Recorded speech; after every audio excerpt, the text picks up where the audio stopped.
Welcome back to the Astrology Magic Podcast, where we talk about astrology in a way that helps you create magic in your life. And I am Rachel, your host, and today we are going to talk about lunar returns. I've already wrote a couple articles on lunar returns. I'll put them in the show notes below if you want to learn what a lunar return chart is before watching this episode, or if you want to reference the most recent article I made on lunar returns, which was how to make them more specific, part one. And in there, I talk about layering your lunar return house, the house that your moon falls in for that month, over your natal chart house. If you don't know what the fuck I'm talking about, then read the first article on lunar returns and then read this one before continuing to listen to this episode, because we're getting into part two on how to make lunar returns super specific so they're not fucking vague and useless in your life. Okay? So, today, we are going to talk about how your lunar return chart and the different planet positions you have. So maybe you have Venus at in a certain sign and degree, or you have Pluto in a certain sign and degree, the midheaven in a certain sign and degree. Those planets in your lunar return chart could be aspecting your natal chart. And that means this lunar return month is activating certain themes and lessons, like lifelong lessons from your natal chart. So I'm going to use me as an example because my next lunar return is in 2 days. And I always find that about a few days before, maybe even up to a week before my lunar return date, that a lot of my lunar return lessons and themes start popping and bubbling up in my life. And or it's like basically like the energy, the emotions, the scenarios are already forming. And so I'll look at my coming up lunar return about the week before because it will give me a lot of clarity as things start to happen in my life. I find around your lunar return, emotional things can happen, more significant things can happen in your life that are asking you to navigate certain patterns. And the more aware you are of them beforehand,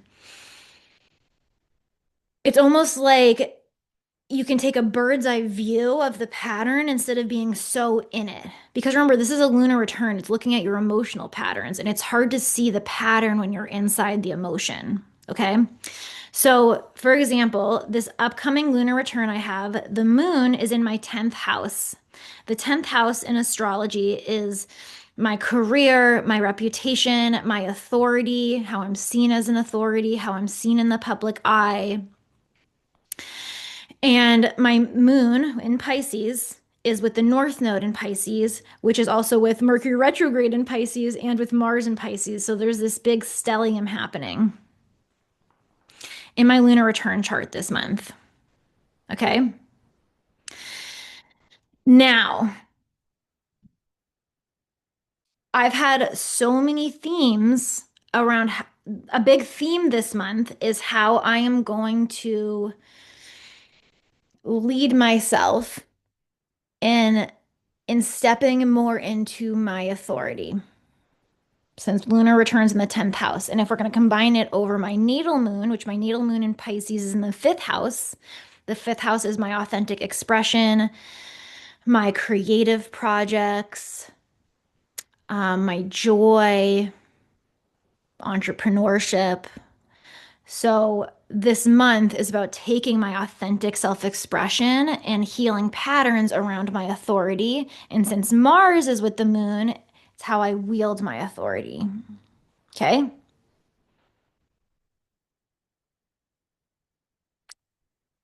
If you were just to take your lunar return chart and put it into ChatGPT, like take your lunar return data and put it into ChatGPT, it can give you some of those lessons and aspects, but it gets so much more detailed in how it layers in with my birth chart, and I'll tell you why. So, this lunar return month, I have two very significant exact aspects that are overlaying very prominent planet positions in my birth chart. I have Jupiter in Cancer at 15 degrees, or we all have Jupiter in Cancer right now at 15 degrees. In my lunar return chart, it's in the second house. And in my lunar return chart, it is in a trine, a harmonious aspect to my moon and that stellium in Pisces with the North Node, and it's in a square to Venus in Aries in the 11th house in my lunar return. Now, this aspect pattern is significant, very significant for me this month because Jupiter in Cancer at 15 degrees is exactly on top of my midheaven in my natal birth chart because I have my midheaven at 15 degrees Cancer. So right now, I am going through growth and expansion in my reputation, my career, my authority. Cancer's ruled by the moon too. So this is a big month of emotionally feeling my way into becoming more of an authority. This month is asking, how am I going to lead myself? How am I going to direct? Because Mars is with the moon. Direct myself this month. Okay. Now, what's also interesting is the midheaven in my lunar return chart. It's actually not in Pisces, even though Pisces is in the 10th house. It's in Aquarius. The midheaven's in Aquarius for this lunar return. That midheaven's at 24 degrees Aquarius. It is aspecting exactly, just like Jupiter in Cancer is, a prominent pattern in my natal chart because I have a T square, which, for anyone who wants to know, it's one of the most challenging aspect patterns you can have in astrology. I have a T square in my birth chart involving my sun in Taurus in the eighth house, my Pluto, which opposes my Pluto in Scorpio in the second house. They're both at 24 degrees and they're creating an apex with my Saturn in Aquarius at the 29th degree, forming the apex of the T square. Now, I just told you my sun and Pluto are at 24 degrees. My midheaven in this lunar return is at 24 degrees Aquarius. So it is completing the T square. It is activating the T square in my natal chart. I know this is a little bit advanced astrology, but if you follow astrology, you'll know what the fuck I'm talking about. If you don't, the My Certainty Oracle that I built, that I offer people, does this for you. It knows these things for you. That's why I built it. I built it for myself first because it helped. It pointed out patterns I couldn't see when I was in them and layered them on top of my natal chart. And it's given me so many breakthroughs, including the ones I'm about to talk about that I've already had this week coming up to my next lunar return. So, which by the way, no, I'm not going to go into that tangent yet. I'll go into that tangent in a second. Okay, so this month is also significant for my public eye because in my lunar return, midheaven is activating the T square in my natal chart, which is like my lifelong theme. And in my natal chart, that lifelong theme is me owning my authentic expression, owning my worth, and owning my power all at the same time. That's why they're challenging to integrate. I need to not give any fucks about what anyone thinks about me while still staying in enough love and care for humanity to own my value and own my power and not let people take my power away. Because I'm here to trust myself and trust my truth. That's that pattern in my natal chart. And my lunar return is activating that this month. So if we combine that pattern with the fact that I am leading my way as an authority and feeling my way into being an authority this month, those themes are going to come up into my life. Now, my lunar return this month also has Mercury retrograde. So I'm reflecting on the past with my natal moon. It's at 8 degrees. My natal moon's at 8 degrees. The North Node's at 8 degrees. They're all hanging out at the exact same degree together. There's a lot of karmic shit happening, a lot of very exact layers happening between my lunar return and my natal chart. So, I've already had 2 instances pop up around my authority in projects that I'm building where I've had to take my power back and set boundaries, which is really interesting because remember, Mars is us leading with authority. Mars rules Saturn right now in Aries. Mars also rules Venus in Aries and Neptune in Aries because Mars rules Aries. And so how I wield myself is going to be around setting boundaries, feeling my way through things, Neptune, and how I set up contracts with other people, Venus, right? And Venus is squaring Jupiter in my lunar return, which I told you was on top of my midheaven. They're all telling me lead in a new way, learn from your past. So leading up to my lunar return, this past week, I have been forced into hiring someone to develop the back end of my Certainty Oracle AI, the very thing I'm talking about constantly because I'm obsessed with, and I'm sharing with you guys now. Because my Certainty Oracle AI has been relying on the people who use it to go to AstroSeek to copy and paste their chart data because it has ChatGPT chart data on AstroSeek into my Certainty Oracle. And then my Certainty Oracle has instructions to take all that chart data and give them the reading in a way that would layer it in a way I would read it. A professional astrologer would. It goes way deeper than the specifics of a basic reading. But the problem is this past week, tech issue, Mercury retrograde, AstroSeek had to shut down people's ability to be able to access that data unless you're already a registered user on the account because they had a breach of a bunch of bots going on and scraping their data and they had to shut down the site because the bots overloaded it, which is a really sad Pluto and Aquarius thing. That's the dark side of these AI bots. Is they're taking sites that we all use and love and ruining them. And so my Pluto and Aquarius ass was like, well, I'm going to take my fucking power back with this technology and build my own backend that calculates charts. So if AstroSeek shuts down again, it doesn't fuck with my product. So if you have my Certainty Oracle right now and you have a registered user account, you can set up my Certainty Oracle and get your new readings right now. But if you're just new to setting up a registered account, then you can't access that data right now. And that's sad. That's sad, you know? I already had one person who's bought my Certainty Oracle reply to my email and be like, oh my God, I never realized how much I relied on this stuff. Like I tell everyone about my Certainty Oracle and I can't use it right now because AstroSeek is down. And I was like, I know, girl. I feel you. I am sad too. So if you have a registered account on AstroSeek, you can use my Certainty Oracle right now. You can go grab it in the show notes for the price it's at now because it's only at $47 right now. I made it half off. And I'm going to put it back up to 97 once I get this back end fixed. So if you want to grab it now, I would grab it. It's in the show notes, okay?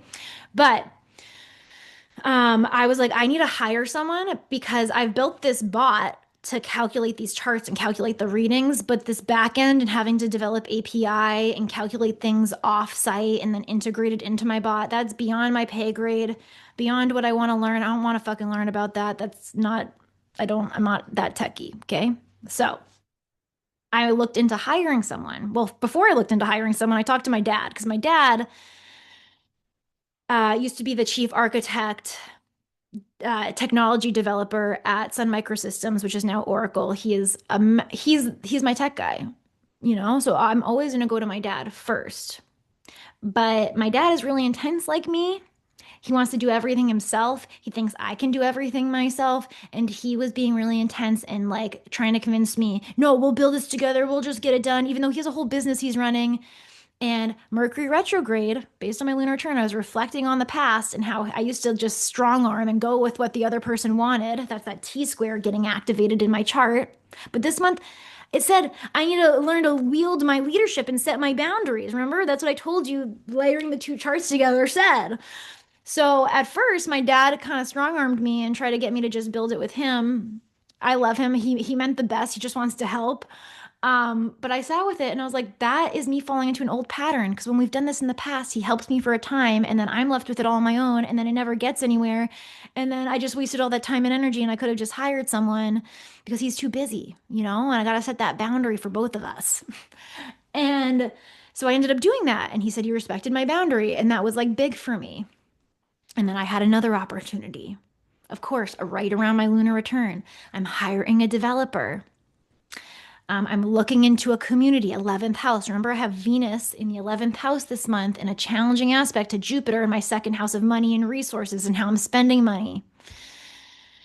Well, and it's Mercury retrograde too, so I'm being very careful with the developer that I'm picking. Well, I found one that felt right, right? Pisces vibes. I'm going off vibes. I've talked to a lot of developers. There was just one person that I was like, it's you. I could tell it was him out of all the people I talked to. But then he wanted to take the project off of the freelancing site I'm hiring him on. And I reflected on my past Mercury retrograde and thought, how did I screw myself over through a power struggle with someone else because that T square was activated in my natal chart before? Well, two times I have hosted retreats in the past and took the contract off of Airbnb or whatever, wherever we were signing the contract. Both times I got screwed over, and not just screwed over a little bit, in a big way financially. And so as soon as he sent me that contract to do it off of there, I was like, no, even though I love you and I like you and I want to go with you, I set the boundary. Remember, it's how I lead my month, and an old version of me would have just went with it because I talked to so many people and I loved him. But no, I learned my lesson because I was navigating this lunar return and I said, no, bitch, no, bitch. We are keeping this on the freelancer website to protect me because I learned from the past. And I feel so badass. I feel like I'm wielding my authority in a new way and setting boundaries and not giving my power away, which is what that T square is being activated in my lunar return. I'm showing up in a new and detached way as my midheaven in Aquarius. So, hopefully you followed that. Hopefully that wasn't just, wow, Rachel's just talking so passionately. I have no what idea what the fuck she's saying. If you understand even basic, like if you know astrology, you'll follow what I said and you'll know what I'm talking about. I'll have this written out in an article so you can read the layout down below of how I compare the aspects in a lunar return to the natal chart. But I even just gave two examples of how my natal chart and lunar return chart are having conversations and how that gave me such specific guidance this past week. I already grew and evolved. I already exited old patterns that I wanted to just quickly say yes, Venus and Aries, to both my dad and this guy. But I didn't. I slowed down the emotion because I had my lunar return. So that is the part two of how you compare the aspects. I'd love to know what you thought of this. I'd love to know your takeaways. I'd love to know if you use lunar returns.